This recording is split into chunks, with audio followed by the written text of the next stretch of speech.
Trending Central Illinois, WHOW. It's the WHOW Morning Show. I'm your host today, Ben Hubbard. The WHOW Morning Show streams to Facebook and YouTube, brought to you by Peterson Insurance, your Pekin Insurance agent in Clinton. My guest in studio in this segment is Mr. Pat Ryan, who is on the county board in DeWitt County representing District B. Pat, how you doing today? Maybe if I turn your mic on, that might help me out a little bit, right? How you doing this morning? I'm doing fine, thanks. Good. Thank you so much for taking time for me. You're in this morning regarding re-election on the county board. So I guess the best place to start is a little get to know you for anyone who may not know their county board representative. Okay. Well, I live in Farmer City, but I was born and raised in Kentucky. One of 6 siblings. Went to high school, a couple years of college. That didn't work out, so I joined the Navy. I got into the nuclear propulsion program, spent 6 years in the Navy, got out, went looking for a job, and Clinton was under construction at the time in 1980, and took a job there. I married a Farmer City girl, so we have 6 kids, 5 grandkids. Wow. While I worked at Clinton, I was in operations. I led an operating crew. Towards the end of my career, I served as the station's interface with the grid authorities, Ameren and MISO. And it gave me kind of a visceral understanding of how the grid works. And you've probably heard me rant at times in meetings about challenges to the electric grid that we're faced with. I retired finally for good in September of last year. Took my shingle down. I'm done working. So that's the get to know me part. Yeah, definitely. What inspired you to run for the county board the first time 4 years ago? When the wind project was going through the ZBA hearings, my wife and I attended all those meetings. When it finally got approved, I felt it was kind of a travesty that much of the county was blighted by those wind turbines, and I just wanted to get on the board and be part of the process going forward. Yeah. So you got onto the county board, and that led you to the land use committee, which is kind of where you guys are handling those wind and solar ordinances. Let's talk about, what committees you're on currently and kind of what things you're working on. Okay. I'm on several committees. Compliance and technology is an ad hoc committee, meaning it's not a standing committee, although the technology part of that probably will become a standing committee. The compliance part is the ever-changing state laws will, ultimately impact local ordinances. So there's areas where we just need to make corrections to get in compliance with state law. Yeah. The technology part, the county network, the infrastructure is something that has to be managed. Hart Technologies manages the infrastructure. Until just recently, we didn't have a full-time IT tech. So this committee came up with a job description. We interviewed some candidates. We hired one. It's been on the job probably about 3 weeks. Great. So that's going to be very helpful to the county, because as it was, Hart would supply one person 1 day a week, and tickets would build up during the week. So now we have someone who can fix the little things that happen on a day-to-day basis. Yeah. Now there's other things that Ethan will be doing that he probably doesn't know about. Sorry, Ethan. But the county lacks a good set of cybersecurity policies. Yeah. We have a bunch of sample policies that need to be evaluated and put into effect. And we plan to use Ethan to help us do that. Once he gets his feet on the ground, we got to give him time to learn the system and everything. Sure. Yeah. Tell me. So that the technology part will probably be a standing committee going forward, I think. There's other reasons to have that committee, because a department, say for an example, a department may want to purchase a new piece of software. It really needs to be vetted by a committee before diving into it. So that'll be an ongoing mission for that committee. Sure. Tell me a little bit about the creation of the IT ad hoc committee. You were part of that creation, no? Correct. Yes. Yeah, I mean, it was just kind of obvious that we needed a technology committee. We Yeah. needed someone to help the county administrator vet different things that come to our attention. Hmm. And Hart Technologies has been cautioning us about our cybersecurity posture Mm. right now is because it's inadequate. Hmm. So the technology committee, along with, as I mentioned, Ethan, will be working on improving that posture with policies. And in fact, insurance requires it. So this is something we have to do. Yeah. It's not very sexy. It's not very, fun work, but it's hand over hand and it's got to get done. Yeah, yeah, definitely. So as you were helping out in the creation of this ad hoc committee, what kind of steps did you have to take specifically to kind of get that ball rolling and get things official? Well, since it's ad hoc, really all we had to do was convince the board that this ad hoc committee needed to be Yeah. formulated. Was that hard to do? No, everybody understood it was needed. Yeah. Yeah, absolutely. Let's jump into what other committees that you're on. Well, land use is a big one. Hmm. So one of the things that we've been working, you attend some of these meetings, so you know what I'm talking about. But we have wind and solar ordinances that need to be modified to bring them into compliance with changing state laws. As you know, the state basically has neutered the county board's ability to really zone these things effectively. So Hmm. our ordinances have to conform to the state law, which Right. provides setback limitations, various limitations. Hmm. We can't have ordinances that are more restrictive than what's in the state law. Yeah. So there's changes we need to make there. So if you come to the meeting tonight, that's probably what you'll hear us talking about. Hmm.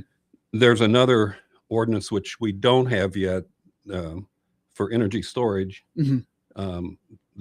The most recent version of the state law provided standards for energy storage. That's just another way of saying battery storage. Sure.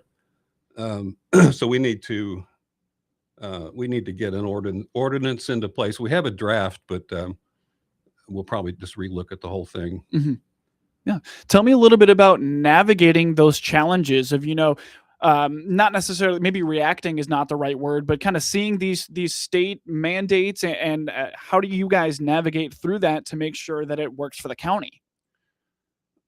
Well, I mean, we're notified by the county board groups that something is occurring at the state level, so we'll keep abreast of what's happening. Hmm.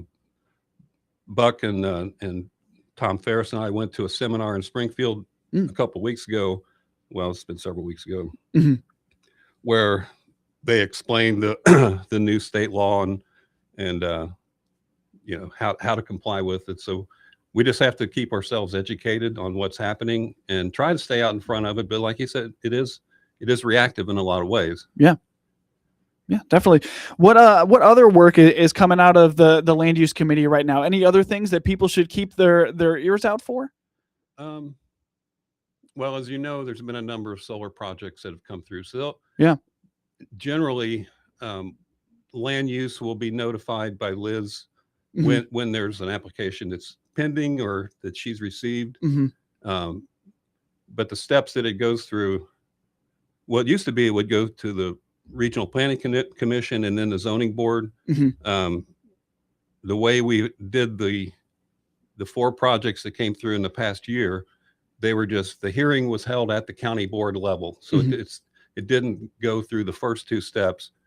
And that was because the state law doesn't give you a lot of time to go through exhaustive hearings and meetings and so forth. Mhm. So in order to stay within the time frame that they gave us, the county board chairman elected to just do the hearing at the county board level. Mhm. And you were probably there for those. Yeah. Yep. As I look at the clock here, Pat, it's about time for us to take a break. But before we do that, I just want to give you the opportunity to go over why you're running. Why do you want to be reelected, and why do you think people should vote for you? Well, I mean, the work that I'm involved in is ongoing, and I really don't want to walk away from it when it feels like it's not done yet. Yeah. Yeah. The other thing is the things that I've worked on. largely have to do with the entire county. I'm a District B representative. I know there's more that I can do to represent District B and make sure that, county services that are applied evenly or equally fairly across the whole county and not just the town of Clinton. Yeah. Yeah. So I intend to do a better job going forward representing District B. Absolutely. Once again, that is Pat Ryan, who represents District B on the DeWitt County Board. More to come with my guest in studio on the WHOW Morning Show.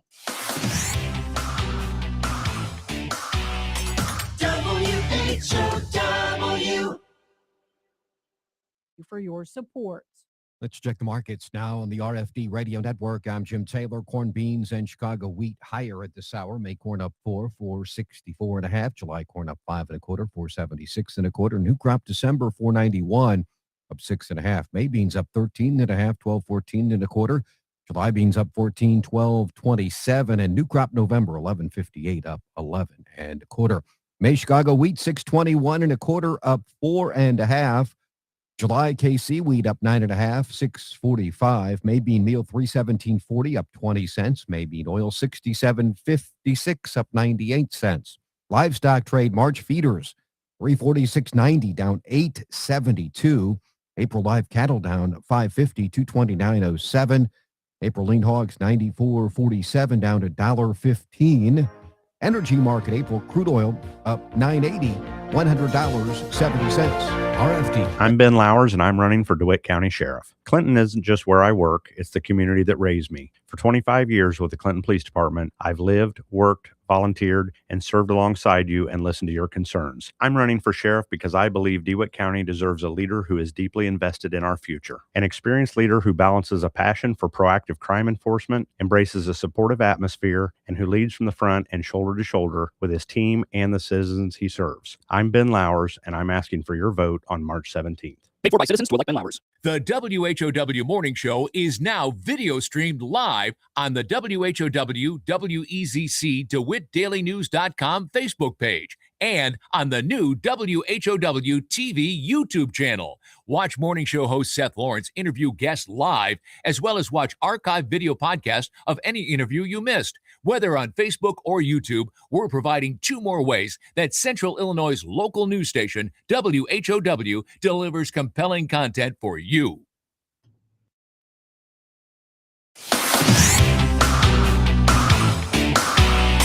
WHOW. It's the WHOW Morning Show. I'm your host today, Ben Hubbard. The WHOW Morning Show streams to Facebook and YouTube, brought to you by Peterson Insurance, your Pekin Insurance agent in Clinton. We continue with my guest in studio, Pat Ryan, who represents District B on the DeWitt County Board. And Pat, we're talking about re-election and all the things that you have worked on in your past in your term these past 4 years. And a lot of that has had to do with IT and cybersecurity. And so let's jump into a little more on that committee and some of the work that you guys have been doing as far as cybersecurity goes. Okay. So the threat of malware and ransomware introduction into the network is real. Yeah, It definitely. happens to municipalities and county governments, and we have to take it seriously. Mm-hmm.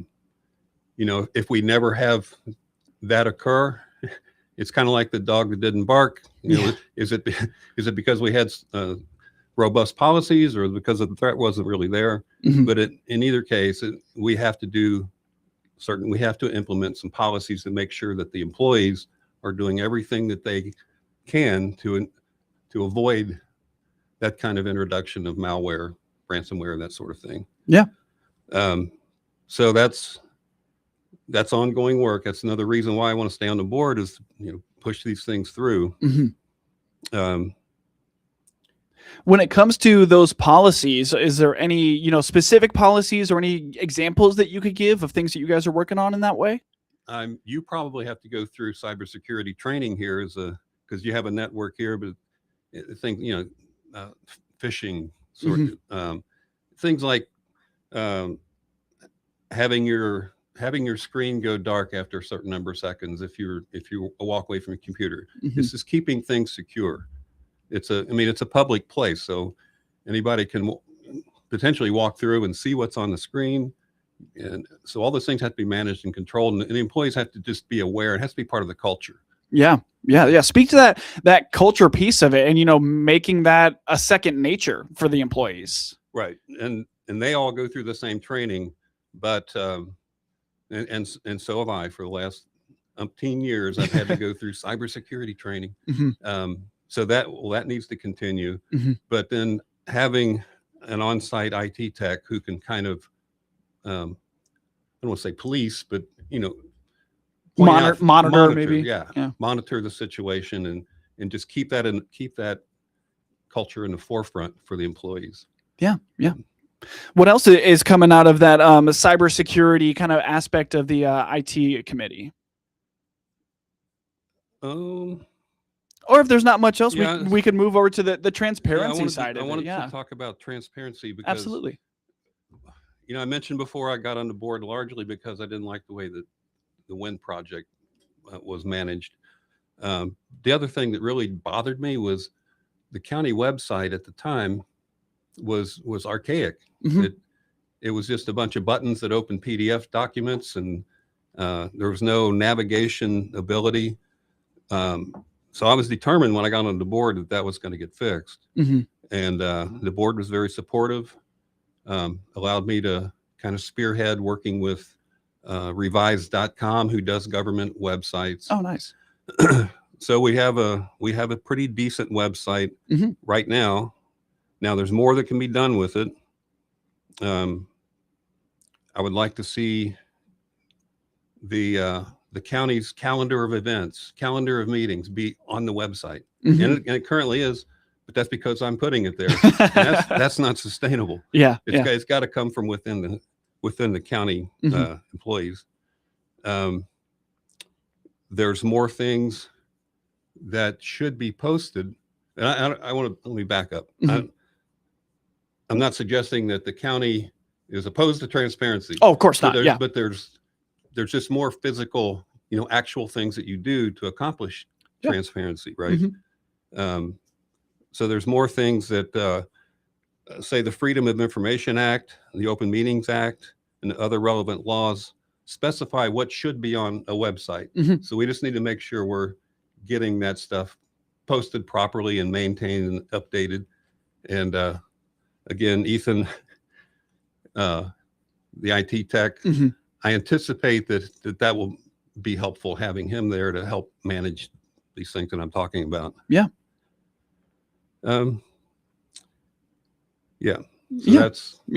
So as you are thinking about these projects, a lot of what you've been talking about for why you want to be reelected is these are ongoing things. These are projects that are still going and that you still have some stake in, right? Do you have any other goals, maybe things that aren't started yet that you want to work on if you are reelected for another term? Well, as I mentioned before, I really need to look more deeply into county services that go out to, say, Farmer City or Weldon or Parnell, and just make sure that they're getting the same treatment as say Clinton. So that's another ongoing thing, because I don't think I've done enough there, and I intend to do more. Have you been getting any feedback or anything from Farmer City residents or other people that you represent?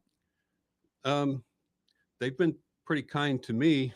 But I mean, the perception is that the county board is that Clinton gets everything that goes to Clinton.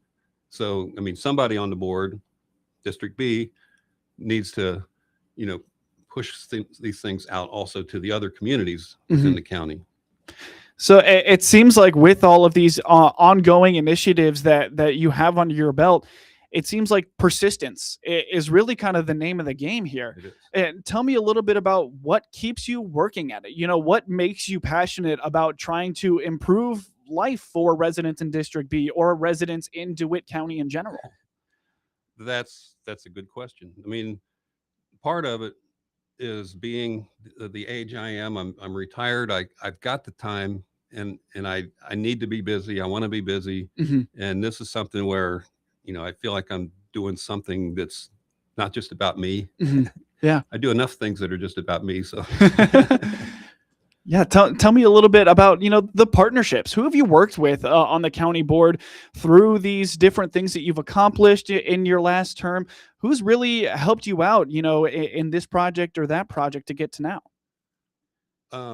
Well, Buck Carter's been a real influence. I mean, here's a guy, he's even older than me, and he's committed. He works diligently on these issues, some of the same issues that I'm working on. Megan Myers, the passion she brings to animal control and other things that she's involved in. So those are two good examples for me, and they sit on either side of me. Right. So, so I need to pull my weight. Oh, don't say that, Pat. Come on. So, Pat, I look at the clock. We've still got a couple minutes to go here. Let's once again just highlight why you are running and why people should vote for you. These ongoing initiatives, why are they important? Let's hit home on why people should be paying attention to this. Well, as I said before, cybersecurity, it's not a fun or a sexy thing to talk about, but it's a really, really important, and it's easy for that to fall by the wayside if someone is not pushing it. Yeah. And that's what this technology committee is doing. And I applaud the county for the county administrator is on this committee as a voting member. So it's not like she's just taking notes. Yeah. So it's helpful. It's helpful to have her there. So yeah, it does take persistence and continuity. And when I retired from the power plant, how are they going to get by without me? So I know the county will be fine if I don't get reelected, but I would like to continue the work that I'm doing. Absolutely. Absolutely. And that is a great place to wrap things up. But first, Pat, just remind us, when Election Day is and where people can go to vote. The primary is a week from tomorrow, March 17th, St. Patrick's Day. Get it? And the American Legion in Farmer City is where District B would vote. Again, that is Pat Ryan running for re-election in District B on the DeWitt County Board on the WHOW Morning Show.